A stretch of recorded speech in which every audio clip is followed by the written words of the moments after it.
yes, during segregation, things were better economically for us. And then, right, it's just, again, like a perfect storm. Right when we started to win the fight for integration, we were so into ourselves, we didn't have that apathy, that we thought we were doing something, sticking it to the man by supporting their businesses. And in so doing, we abandoned our own. So where we wanted to say, see, my money is green as yours, we were taking very important green money out of the community. So that was the first part of the storm. We started to, at the very beginning of integration, to support businesses that has historically denied us, and in so doing, not intentionally, abandoning some of the great businesses that were totally at the cusp. I mean, these were international design houses, steel mills, farming regions, shipping yards. Totally could, our hotel chains could have been the next Hilton. Our grocery chains could have been, you know, the next Publix or Winn-Dixie, or I'm not sure what you have here.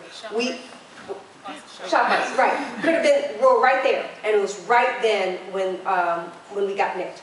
So that was the first thing that happened. And then most of them big black retailers started to see the power of the black dollar. So they started to advertise to us. Then it was really over. When we start, colored on is what we say, colored on, colored on. When we saw black people on TV in an advertisement, we just went bananas. And we just mass exodus out of the community, did everything we could to support those brands and retailers that took a risk and made an investment in the community because they put us in the ads. And then, this is now, we're coming into like the 70s and 80s, my generation, we really delivered the 1-2 punch. So we got all that going on, they're siphoning wealth out of the community. Then, as they tried to get more of our wealth, they started to recruit the best and the brightest, the talented 10. Where before, in the 50s and 60s, I would work in my father's store, or, you know, I'd become an entrepreneur of some sort, a doctor, whatever. The big thing, the best thing that I can do, the folks in my generation, is to get a job at a big white company. That was the whole thing. Get a good job. So all of those would-be entrepreneurs, the top talent, folks like me, we went straight to corporate. So they got our best talent. It was no longer about building a business. It was about getting a job. And that was it, getting a job. And a lot of the middle class you see now come from that generation of folks who made it in corporate. And the thing that they did once they got their job was mostly in HR and marketing. So they used that fantastic black talent to get more black consumers to sustain that loyalty in the black brand. So now we're in the 80s, late 80s, kind of 90s, and you see we're paying attention to us, but we're making jokes about it. So you remember Do the Right Thing, with all those scenes there about all those stores in the black community, and the confrontation between Radio Raheem and the Asian-owned convenience store. Are you guys too young for Do the Right Thing? Anyway, that story, and was it Menace Society? I think I can't remember which one, with Angela Bassett and Larry Fishburne, and he takes them through this whole thing about how they lost Boys in the Hood. Boys in the Hood, right? So we're talking about it in our movies, but you know, we make jokes about it, and we weren't really focusing on it. Around that time, Black Enterprise did the only article that we could ever find about this phenomenon. We had major immigration influx. So folks in the Hispanic community, your Arab community, whoever, they start to see this fantastic phenomenon of this community who doesn't want to support themselves. So they took advantage of it. And since we're so happy not to support our own, they set up shop in our communities, and now they're just so fully ingrained that they're so deep in the supply chain, it'll be hard for us ever to reclaim stuff like the black beauty supply store industry or anything like that. And it's really, really, really awful what's going on in the black beauty supply industry. I mean, you know, signs, overpriced goods, signs on the door, only 2 at a time, no backpacks allowed, all that kind of stuff. No way would that fly the other way around. No way could a black family come into Chinatown, sell stuff that only Chinese people use, and then tell you to check your backpack at the door. But that's exactly what's happening in the black community. So that's basically what happened. And the folks like us, we left the community, so we don't live there anymore, so we don't have to pay attention to it, like the poor people who still live there, and they're too powerless to do anything about it. So folks like me are in Oak Park, and we don't have to face that, you know, we don't have to be treated with condescension and disrespect from our shop owners. All the shop owners in Oak Park love me. I'm part of my nice, friendly suburb, and everyone treats me nice. That's not how it is on the west side of Chicago. Food and liquor. Only black people endure this phenomenon, the food and liquor phenomenon. Black mothers are the only ones who have to buy their groceries out of liquor stores.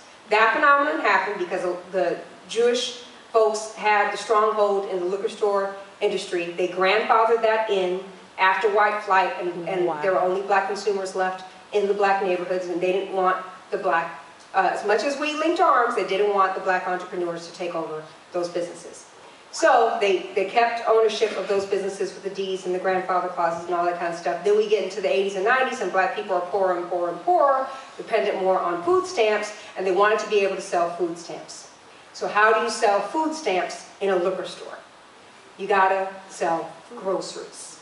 So that's why they have food in the liquor store. So they got food in the liquor store. We don't need grocery stores in the black community. They can buy their groceries out of the liquor store. And that's how it is, mostly, in poor black areas. That's why you see those food deserts. You can't find a banana, can't find a piece of salmon, can't even think about a whole grain bagel or asparagus or anything like that, because of that phenomenon, the food and liquor industry, which is a very race-based historical phenomenon that just exists today, and we didn't pay attention to it, and now it's just kind of the way it is. All of it is now just kind of the way it is. So it's not apathy, we just don't see it. The people who can do something about it don't see it. And the other folks who can do something about it and do see it, your Al Sharptons, your Reverends, all that kind of stuff, they're all beholden to corporate sponsors who they think won't sponsor their organizations if they even mention supporting black businesses. That's not true. I've made a lot of headway in the past 3 years, just little old me, speaking to corporations. I just spoke at New York Life. He'll tell you, hosted by them, paid me some money, put up big screens, showed it all over them, and I was very blatant saying support black businesses. And I'll be doing the same thing in Detroit tomorrow to the auto industry, saying that we need to support black businesses. So for them to believe that is a big problem. You won't hear our Tom Joyner, our Tavis's, and those folks talk about supporting black businesses. You know, Black Girls Rock, all these award shows now, they're all presented by the brands. They're just marketing schemes. How are we going to get those folks to give up those great corporate relationships? And they think if I start talking about the stuff that's going on in the community, if I start talking about how there's no black brands in the supply chain, black suppliers in the supply chains or black vendors on the shelves, I'm going to lose that corporate sponsorship. So all we can hope for is that some of those folks who won't speak out for it at least open up businesses. So I am hopeful about the Bob Johnsons and Magic Johnsons, except for the fact that, and while I do love them, they're not very proactive about the community empowerment issue. They're in the business for business. So Magic, so happy, because it happened during 2009 that he did that fantastic deal with Starbucks. So now we have quality coffee shops in our community. You can go and there's magic on the wall and black art and stuff, and it felt good. And we know it was going to a black entrepreneur who's a role model and donates to black causes and helps black people. Fantastic. Fantastic. 2011, he sold them back to Starbucks. It's just gone. Bob Johnson, we had BET. Sold it back. It's like, can we keep some, just one or two things? So that's the trouble. We're going to have to depend on the black entrepreneurs who do find that way to make it, but then we got to hope that some of them come at this from a community empowerment angle. So my hope, my plan, is that there are enough right here, smart folks like Dr. Karen, like me, like Mark. Mark is a business. And when you need insurance, life insurance, go to Mark.